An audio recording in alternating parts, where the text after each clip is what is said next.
Marhay na banggi, makukumpleto na ang enot na 100 modular housing units sa Barangay Pacol, Syudad ni Naga, kung saan temporaryong papaistaron ang mga informal settlers sa syudad.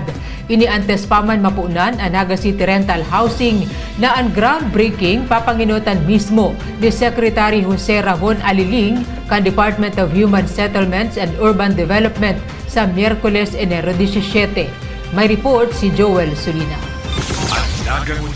Haros labi sa rumbulan, antes pa man ang kasibutan sa Charter Anniversary, sigido ang pagpatrabaho asin preparasyon kang lokal na gobyerno sa paagi kang Department of Human Settlement and Urban Development asin kang Naga City Housing and Settlement Development Office. Bago pa man ang gigibuong formal na groundbreaking kang Naga City Rental Housing sa maabot na petsa 16 ngunya na bulan.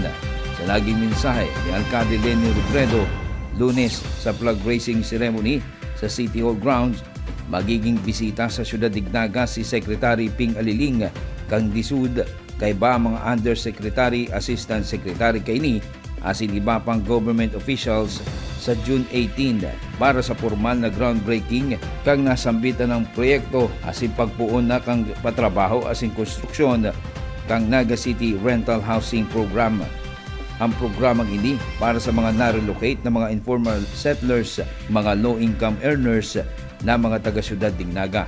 Itutugdok ang 5 low-rise buildings o condominium-type buildings na may tig-4 na iskalon kada building na igwang 46 na units o kabilugang 320 units para man marentahan ka mga priority sectors.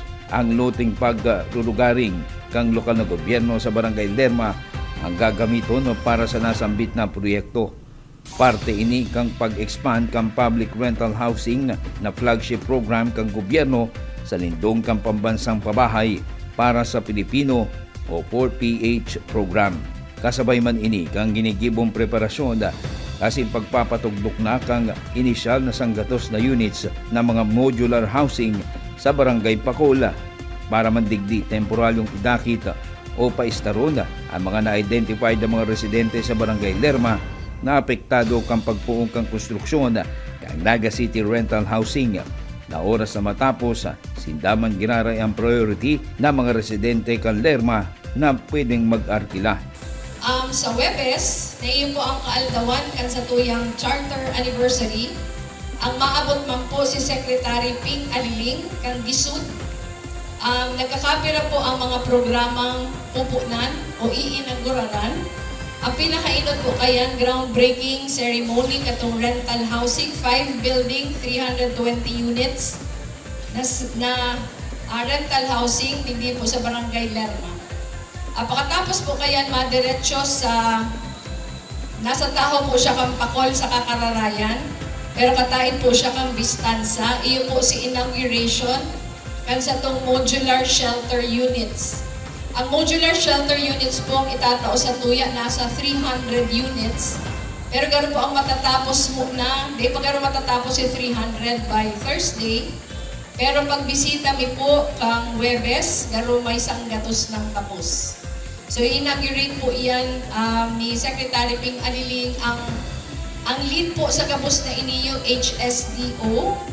Kabali man po ang City Legal Office. Sigun pa sa alkalde, ang mga maestar sa mga modular housing unit sa Pacol, iyo ang mga hahalion ng mga residente na nakapagpatugdokan sa indang istada sa gilid ka mga waterways kan syudad. Itong mga hahalion na mga yaon sa mga waterways para finally malinigan ta na. Inilang po talaga si Pighalata na matapos ang balyuhan para makapuon na po kitang maglinig kan sa tuyang mga waterways. Kasunod man kay ni ang pagkakaigwaman ning ceremonial start kang employees housing kang lokal na gobyerno sa Bella Vita sa Barangay Pacol. Ceremonial start. Kanto pong employees housing sa Bella Vita. Di ko pa alam si buong plano pero gano'n po igwa ng initial na i-award sa mga empleyado. Kasi di pa po nakakasubmit ng documents, pakisubmit na po. Lalakaw na ay pigfa-facilitate na po iyan kang HSDO with Pag-ibig. So ito pong first batch na makaka-receive na kan sa indang mga units. Igwa pong 1,000, ay nasa HSD. Igwa pong mga 1,000 plus units na available. Although iniyo po, dahil sa dit ang units, pigtugot na pwedeng tigduruwa. Ano? Pwedeng tigduruwa dahil tama lang si size kan duwang units. Para sa Nagangunyan, Joel Sulina. Ika, ako, kita, at naga. Antabayan ang iba pang impormasyong may kinaaraman sa lambang na genyo. Ang Nagangunyan, sa ngaran kan sa Kuyang Pag-iriba sa Public Information Office na pinamamayuhan ni Jason Nyola. Ako si Riza Mustar Santos. Diyos mabalos.